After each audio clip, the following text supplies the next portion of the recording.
నేను బల్ల బుద్ధి ముఖం ముందు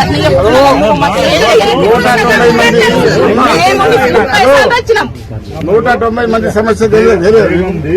స్పెషల్ కేసు ఇది. మినిస్టర్ అమ్మని తీసుకొచ్చి అన్ని మీ కష్టాలు దూరం చేస్తుంది. నేను తెలుసు, నేను మొత్తం ఊరు తిరిగినని.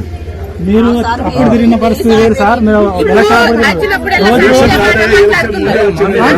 ఎలక్షన్ తర్వాత ముందు కూడా వచ్చినట్టు మొన్న రీసెంట్ జరిగిన కూడా ఎట్లా అని ఇప్పుడు రాజశేఖర్ ఉండే కాంగ్రెస్ ప్రభుత్వం ఉండే చేసినాం. మళ్ళా తర్వాత కాంగ్రెస్ ప్రభుత్వం రాలేదు. మళ్ళా రేవంత్ అన్న 100% తీసే బాధ్యత నమ్ముతారా?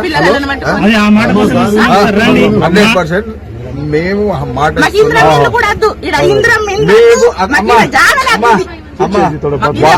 అమ్మ వాళ్ళకి ఎట్లా న్యాయం జరిగిందో అదే రకంగా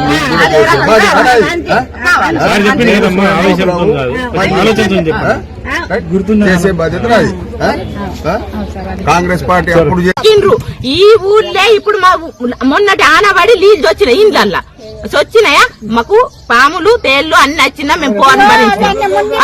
మరి ఇప్పుడు ఇండ్లకు ఎలక్షన్లు వచ్చినప్పుడెల్లా అమ్మిస్తుండ్రు.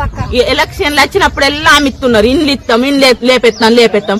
ఏంటికి ఇచ్చుడు? మమ్మల్ని ఏంటికి మగ్గ పెట్టుడు? మమ్మల్ని తీసట్టు ఎత్తయ్య రాదా? లేకుంటే ఈయన సాగుండ్రా నుండ్రి. మరి మా ఓట్ల గురించి ఏంటికి ఆశపడుతున్నారు మీరందరూ? వెయ్యకపోయినా నీవు ఈడ్స పెట్టుండ్రు కదా. తీస్తా లిస్తున్నదన్న మాటనే ఉన్నది గాని మా ఊరోళ్ళు సాగనియ్యారు. వాళ్ళు పోయిండ్రు, సేఫ్టీలు ఉన్నారు కదా. ఊరోళ్ళు అందరు కలిసిండ్రు. వాళ్ళందరిది అయిపోయింది, మాది ఇంత ఉన్నది. ఇప్పుడు మా ఊరును లేపెడదాకా మేము పట్టినాము, కానీ అయినా మీది ఆడోళ్ళకి జాగుతలేదు. ఏం చెప్తాం? ఇప్పుడు కైకిలు పోయి తెచ్చుకొని తినేటోళ్ళము. మేము ఇండ్లు కట్టుకున్నంత మాకు కెపాసిటీ ఉన్నదా? జాగాలు కొనుక్కున్నంత కెపాసిటీ ఉన్నదా? మరి మా దగ్గర ఏడికెళ్ళి పెడతాం? పొట్టకు తినమంటావా? మేము జాగాలు కొనుక్కొని వేరే తాట పోయి బతుకుతామా? తెలివి కూడా లేదు.